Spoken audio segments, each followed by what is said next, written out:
CHAPTER IV of A Christmas When the West Was Young by Cyrus Townsend Brady CHAPTER IV God and the Baby It was Christmas Eve, and they had planned to hang up the baby's stocking. How that thought had beat into the brain of the woman! There had been something to occupy her during the hours of the afternoon in which she was alone. There were certain duties that had to be attended to. If one turned from food, from drink, from sleep, there were others dependent that had to be fed. The live stock accumulated during the spring and summer had to be cared for. She found strange comfort in the presence of the cattle, especially the milch cow and the young calf. The sight of them filled her with a strange sort of envy at that picture of mere animal motherhood they presented. There were household duties within the cabin as well as without. The duties within were harder to discharge than those in the open had been. Indeed, if she had consulted her own inclination, she would not have re-entered the house at all. Empty though it was filled with associations of the baby that was gone, and yet, without or within, she could no more escape from those associations than she could flee from the presence of God. The presence of God! Was there, oh, was there a God? She had never doubted before, but the question would rise to her lips, though she gave it no utterance. Then she forced herself to go within. There was the baby's cradle, in which he had lain warm for so many nights and cold for one. The same hand that had reared the cabin had shaped the quaint, old-fashioned little bed for the child. She remembered how she had watched him do it in those hours of expectation before her birth agonies came on.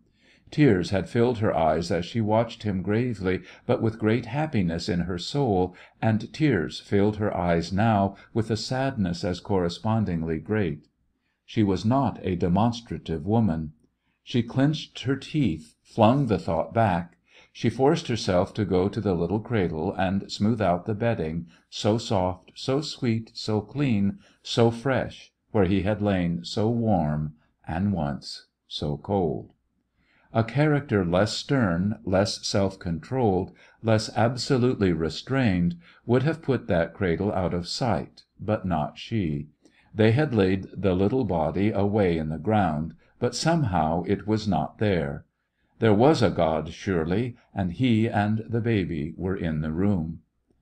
The sun went down in a blaze of glory, out of sympathy, at first she thought, with her mood, but on second thoughts perhaps it was not the glory of this world that was indicated by that shining orb. The shadows lengthened, dusky twilight stole over the fields before the hill. The darkness presently rolled like a wave over the vast expanse of the prairie. She lighted the lamp. She went over to the set of shelves, pulled aside the curtains, white, for white was the color for babies and angels, and looked again upon the little garments that she had made. She choked down a dry sob. With eyes blinded, she reached her hand within and drew forth one of his little knitted stockings. She took it to the fireplace. She hung the stocking over a nail in the broad half-log that formed the mantel shelf. For this hour they had brought with them from the East trinkets, saved by loving hands from their boyhood and girlhood days, trifles, but heavy with love. These she thrust into the stocking, and the little knitted covering hung bulging in the light cast by the fire and the lamp.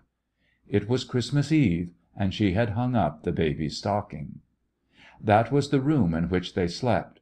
From her lonely bed she watched it hanging there through the long night. The ever-diminishing light cast by the dying fire showed her the faint outlines until toward the very early morning. Then it completely died away and left the room in darkness. She could not sleep. She did not want to sleep. She had not prayed.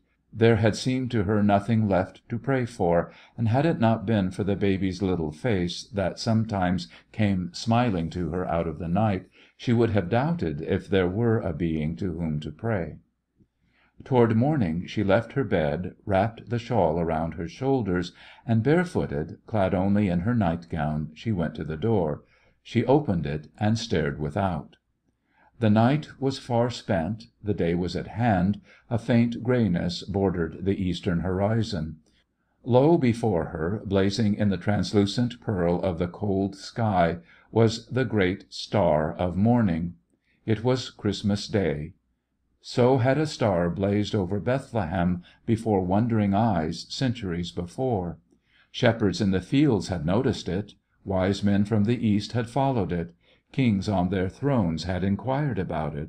There was no mention of it in Holy Writ, but surely women too had marked it. At least it seemed so to her. Perhaps, by the grace of God, had come to suffering women who, as she, stared at it, some faint instinctive premonition that the star blazed for them, and that he who was presently to be born was to be more than all the rest of the world to mothers. Oh, if he had been for mothers, why had he taken her baby?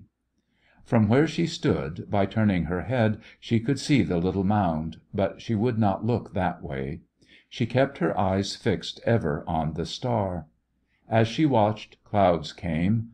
Christmas was to be a grey day, after all. It was so still as it must have been before the angel choir of the past broke the silence of the Judean hills with its heavenly music. Presently, with the softly spreading clouds, the wind came.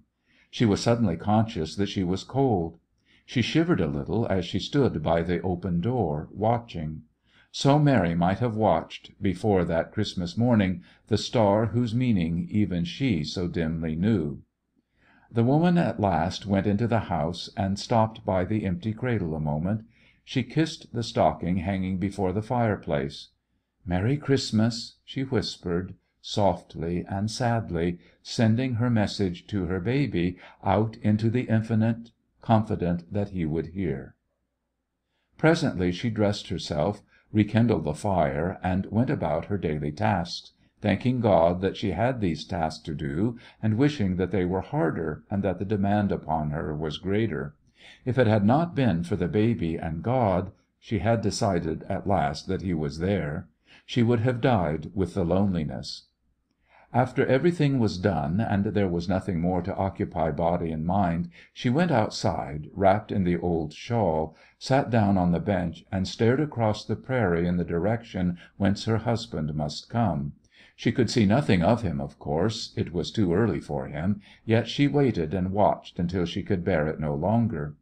She turned and went across the hill to the little mound at the edge of the trees. She had buried her baby where the sunlight could fall upon him, not in the shadow. She knelt down over the little grave and put her face in her hands. That was not enough.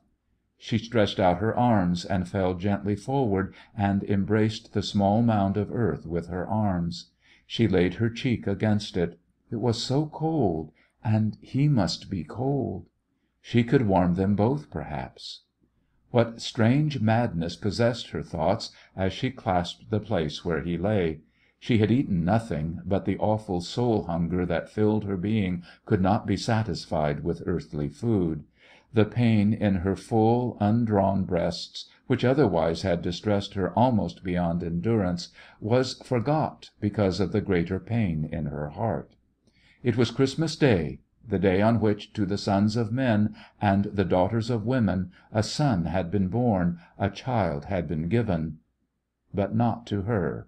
She was alone. Something cold fell upon her cheek.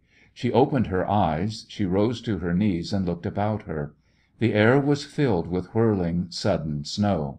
She got to her feet and went back to the door and stared over the prairie.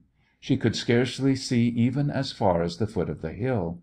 All the earth was covered, the sky and the air were filled with white. Then, and not until then, did she forget the baby. The man, so brave, strong, true, tender, the baby's father, was out there in the snow. God help him! There was no hesitation this time. Standing there, already white with the crystals of the sky, she stretched out her arms and prayed and prayed and prayed. For the first time that day the living took the first place in her heart. End of chapter 4.